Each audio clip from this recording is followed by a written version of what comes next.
¿Qué tal? ¿Cómo están amigos y amigas de esta comunidad? Regresamos, por supuesto, con esta información que sin duda hay que darle pues mucho seguimiento. A ver, vamos primero precisamente con la información y después la opinión. Más allá de los señalamientos en medios de comunicación estadounidenses que buscan ligar al presidente López Obrador con el narcotráfico, el jefe de la unidad, escuche bien, el jefe de la unidad para América del Norte, la Secretaría de Relaciones Exteriores, Roberto Velasco, advirtió que en el país del norte hay sectores que buscan tener una política intervencionista en México. En una reunión con la Comisión de Relaciones Exteriores del Senado, el funcionario pidió actuar con unidad y ver más allá del proceso electoral, pues lo que se está registrando o lo que se ha registrado no es solo un ataque y un infundio en contra del mandatario. Hay que ser muy cuidadosos en las implicaciones que esto puede traer para el país. Pregunta el senador de Morena, José Narro, sobre las publicaciones basadas en reportes de la DEA. Velasco fue tajante, destacó sobre las supuestas investigaciones que ya la Casa Blanca ha confirmado que no hay ninguna pesquisa contra el jefe del Ejecutivo y ello lo ha reiterado el Departamento de Justicia. El embajador Ken Salazar dice no hay ninguna investigación, se trata de calumnias sin sustento. El gobierno de Estados Unidos ha sido muy claro sobre el tema, pero sí hay grupos, dice, que quieren plantear este tipo de cosas. Hay agendas que son intervencionistas y lesivas para el país y tenemos que responder a esto con unidad. Fue lo que insistió el jefe de la unidad para América del Norte. Ahora, el presidente Andrés Manuel López Obrador por la mañana afirmó que México no manda investigar a políticos estadounidenses, por lo que pidió a Estados Unidos respeto a la soberanía mexicana. Nuevamente se refirió a esta publicación del New York Times que aseguró, no de manera sumamente irresponsable y deleznable, que el gobierno de Estados Unidos indagó posibles vínculos de aliados del presidente con cárteles de la droga.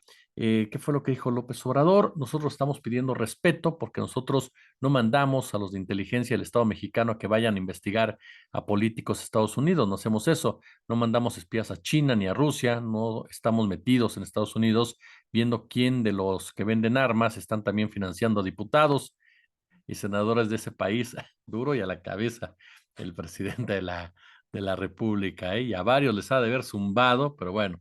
En su conferencia de prensa matutina en la mañanera, López Obrador reconoció que Estados Unidos ha mostrado respeto a México durante el mandato del presidente Joe Biden y cada país tiene su gobierno, no hay gobierno del mundo, no hay un gobierno para todo el mundo, cada país tiene su gobierno, afortunadamente hay mucho respeto a Estados Unidos por nosotros. Fíjese que hay un dato muy interesante que Andrés Manuel López Obrador, y yo sé que varios que no piensan igual me van a matar, pero se lo digo en serio, Andrés Manuel López Obrador es considerado por diversos analistas en Estados Unidos como el presidente más fuerte de México en la historia moderna. Y esto le ha permitido negociar de otra forma con Donald Trump y con Joe Biden.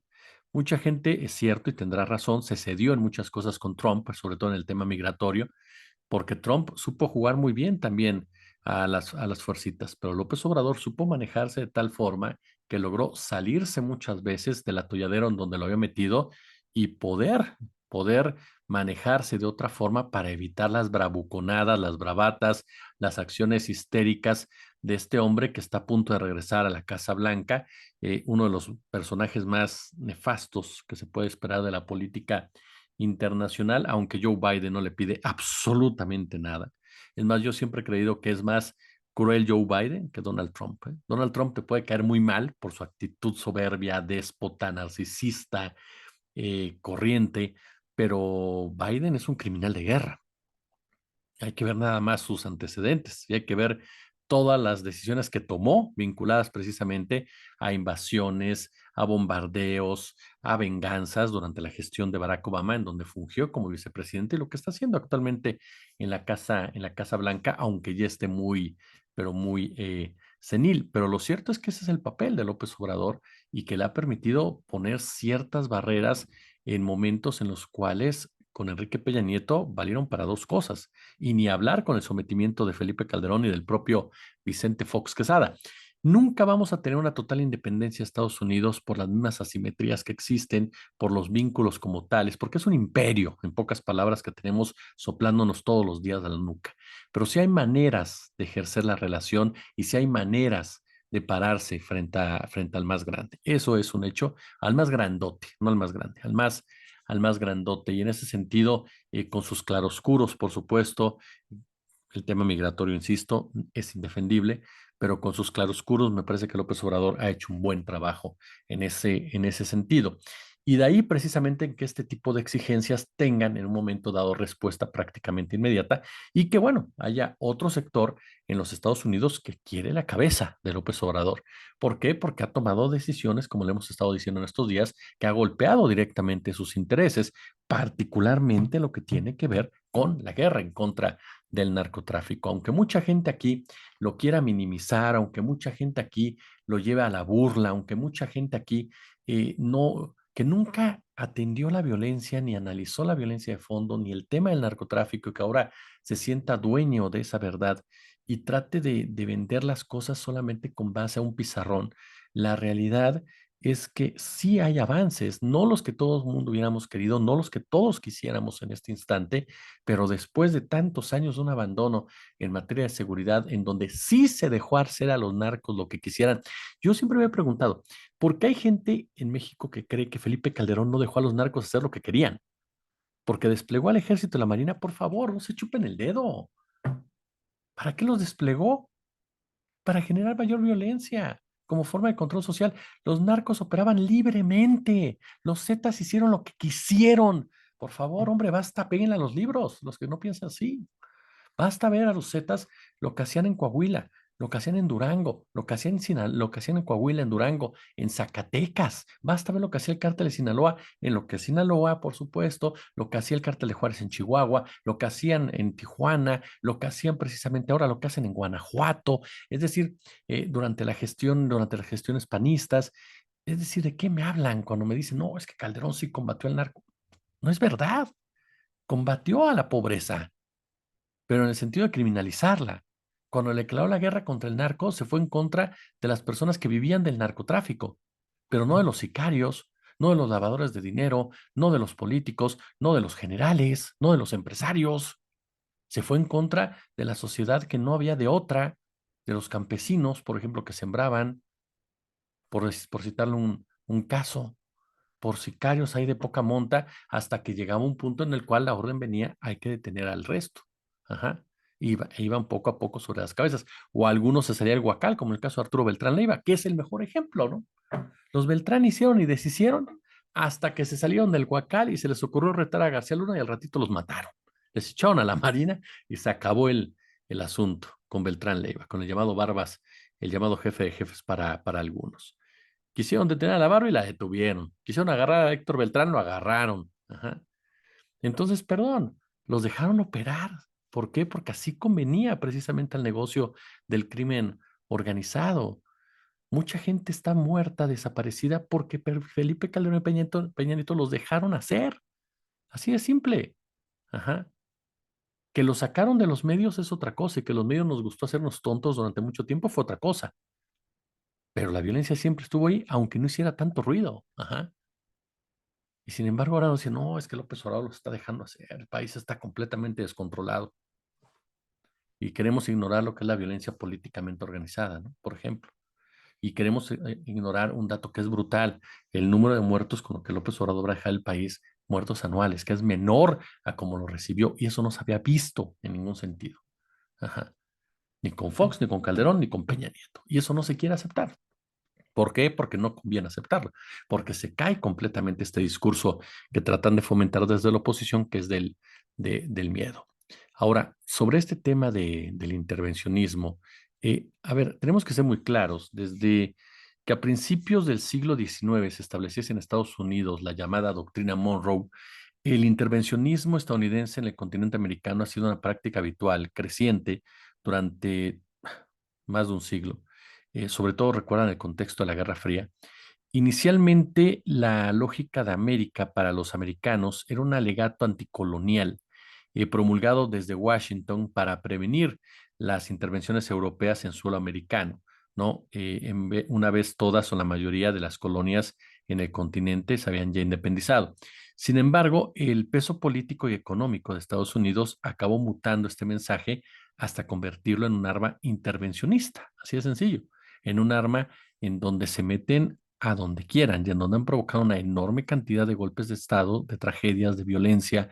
Precisamente, ustedes recuerdan que cuando comenzó la Guerra Fría, Estados Unidos llevó a cabo numerosas intervenciones no militares o bien precisamente a través de los servicios secretos con el fin de desestabilizar gobiernos alineados con el bloque comunista o que mostrasen cierta simpatía con ellos. Tristemente es una práctica usual por parte de la Unión Americana, que ahora no solamente utiliza esta desestabilización vía armada, vía a través de los cárteles de la droga que trabajan para la DEA y la CIA, como es el cártel de Sinaloa, sino también, por supuesto, a través de lo que tiene que ver directamente con otras armas, como el famoso lawfare, ¿no? Lawfare, que ustedes saben perfectamente, que es una fusión de las palabras law, que es ley, y warfare, que es conflicto armado o guerra, y se refiere al uso de la ley como arma de guerra política. ¿Para qué? Para eliminar a un enemigo político, delegitimándolo, ¿no? Incapacitándolo. Los presidentes Cristina Kirchner, Rafael Correa, Dilma Rousseff, Lula da Silva, Evo Morales, lo han vivido precisamente en carne propia.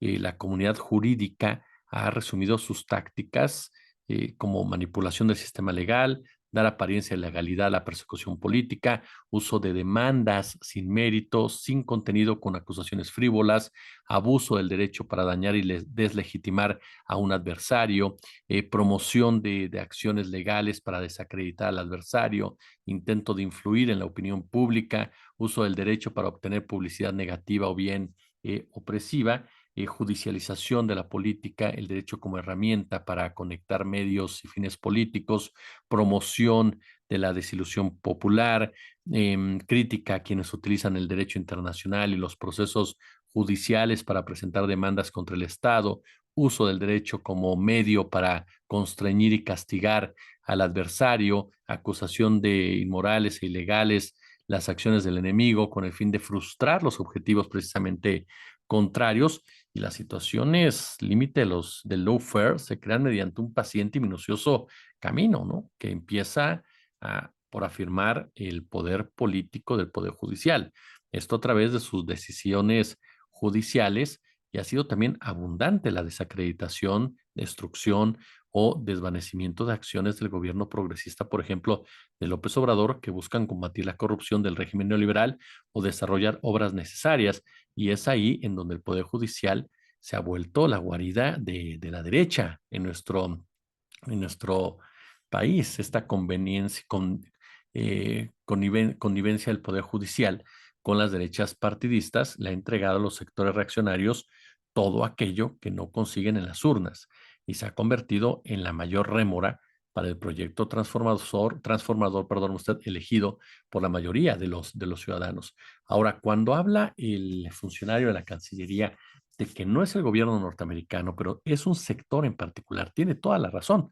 Estamos hablando precisamente de personajes pero tan radicales que uno pensaría que son caricaturescos, pero para nada, ¿eh?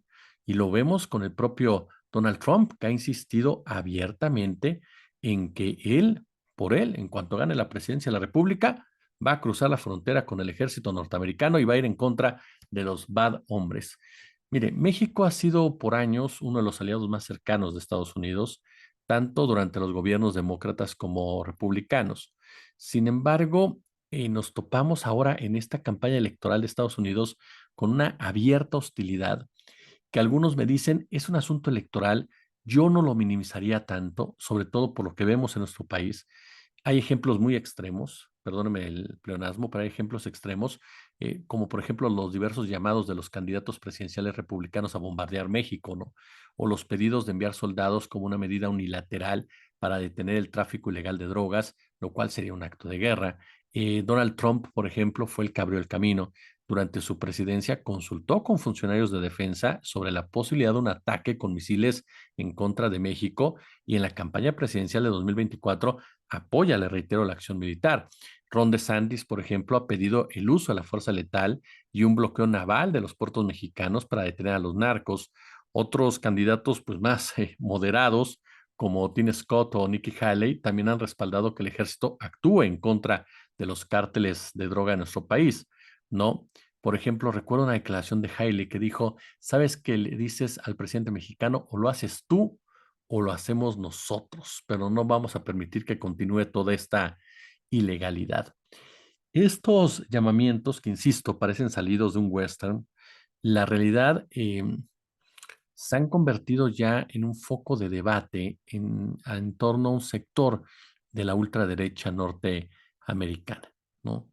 Este, si seguimos lo planteado por el manual de campaña de 2016 que llevó precisamente a Trump a la presidencia, los republicanos buscan traducir en votos el desprecio por los mexicanos y otros latinos, pero particularmente por los mexicanos, en especial en materia de migración. En Texas, por ejemplo, Greg Abbott puso alambre de púas, barreras flotantes, policías estatales a lo largo de la frontera entre Estados Unidos y México. Esto dice él para disuadir el ingreso ilegal a su país.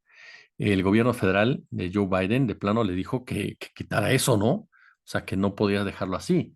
Esta postura representa un cambio genuino dentro de la política republicana. Durante la mayor parte de las últimas décadas, los republicanos incluso habían apoyado una relación más cercana con México. El Tratado de Libre Comercio de la década de los 90, el Telecam tuvo un apoyo bipartidista. En los primeros días, por ejemplo, de la presidencia de Trump, la mayoría de los votantes republicanos señalaron en las encuestas que México era un aliado de Estados Unidos en torno precisamente a este tema. Hoy los votantes están divididos. Hoy los votantes no saben si México es un aliado o un enemigo, ¿no? Y esto ha sido a raíz precisamente de esta idea de los republicanos que suelen plantear la idea de una militarización total de la guerra contra las drogas como una evolución de las políticas públicas, tratar a los cárteles como el Estado Islámico, por ejemplo, o otros grupos terroristas. No obstante, pues todos sabemos que desplegar fuerzas militares de manera unilateral en México sería una intensificación significativa de las políticas estadounidenses, pero además de todo, una enorme hipocresía, porque lo hemos dicho, ¿quién es el que surte precisamente de armas a nuestro país? Pues son las armerías norteamericanas. Mucha de la violencia que se ve en los cárteles es gracias a sus armas. ¿Quiénes son los que abren las fronteras para que entre la droga y puedan mantener sometida a su sociedad? Los propios Estados Unidos, en donde se lava el dinero del narcotráfico en el sistema legal financiero de los Estados Unidos. Entonces, es una enorme hipocresía, ¿no? En donde diversos expertos en política relacionada con las drogas y contraterrorismo han sido muy claros. Dicen en 35 años, en definitiva, esta idea de combatir a los cárteles como se combate, dicen ellos, al Estado Islámico, es la idea más estúpida que se haya escuchado, ¿no? Yo recuerdo mucho esa declaración que le dio al país este Jonathan Colkins de la Universidad de Carnegie Mellon, en donde abiertamente dijo, ¿en qué cabeza cabe esto, no? Pero es parte de lo que piensa uno de los sectores norteamericanos, que además, échele esa animaversión que sienten hacia López Obrador, uno, por las diferencias con la DEA, dos, porque le bajó al tono de masacres en la guerra contra el narco, tres, por el tema del litio, cuatro, por la ley de la industria eléctrica, cinco, por el tema también, por supuesto, de poner orden a empresas estadounidenses en nuestro país en cuestión de outsourcing. Entonces, sí tocó varios intereses norteamericanos que, por supuesto, le pegan más a ese sector de acaudalados ultraconservadores que utilizan esta retórica precisamente para ganar votos, pero que alguno de ellos o la mayoría estarían más que dispuestos precisamente a llevarla a cabo. Ese intervencionismo en México es definitivamente algo que no podemos dejar de lado y efectivamente, como bien lo dijo el funcionario, tendríamos que actuar unidos y los partidos políticos tendrían que actuar unidos, pero ¿cómo hacerlo si la candidata de oposición va y se les hinca literalmente a estos grupos y les abre las puertas de par en par para que hagan con México lo que quieran a cambio de que le ayuden a ganar, haya sido como haya sido? Si les gustó el video, pulgar arriba, compártanlo, ya lo saben, déjenos su comentario, su punto de vista, suscríbanse y denle a la campanita. Si hay chance, échenos super chat, si no, con todo lo demás, se lo vamos a agradecer muchísimo. O super gracias, pero si no, con lo demás. Gracias y muy, pero muy buenas noches.